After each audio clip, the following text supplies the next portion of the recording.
يا صباح الفل، يا صباح الهنا، يا صباح لانش بوكس جديد، يا صباح وصل من القلب. عاملين ايه؟ اخباركم ايه؟ رايكم؟ بصوا ده سندوتش محمد النهارده، سندوتش الجبنه على شكل ورده حلوه. اللي عنده زي اللي عندي كل يوم الصبح، انا مش عايزه اروح المدرسه، ده يقول لي يا جماعه. وعامله له ساندوتش زبده فول سوداني بالمربى، برضو قطعه على فلاور صغير اهو. بس ايه رايكم؟ شكله يجنن. ومش عاجب الباشمهندس محمد. وحاطه له خيار وجزر، وحاطه له فاكهه، قطع مانجا، وحاطه له سناكس، ناجتس طبعا عشان هو جنبي وموترني والله، صدقوني يا جماعه.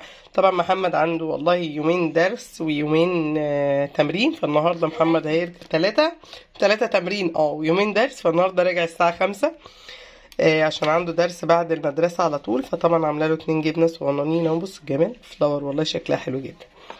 وعامله له بقى صغير بزبدة فول السوداني والمربى والخيار والجزر والمانجا. وحطيت له الناجتس ياكلها، وازازة المية بتاعته طبعا عشان جايب كفر للبوتل بتاعته على دببة 3، فطبعا بيصورها. ايه رأيكم؟ لانش بوكس جديد، وما ننساش ولادنا في الفطار. وصباح الفل عليكي، ولا تنسي نفسك ولا تنسي جوزك، الفطار مهم جدا جدا جدا ليكي واولادك.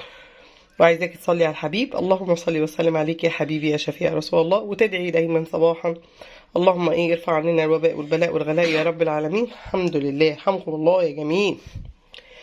وما تنسونيش في اللايك والشير والسبسكرايب، وكل سنة وانتم طيبين، وكل يوم مع لانش بوكس جديد. السلام عليكم ورحمة الله وبركاته.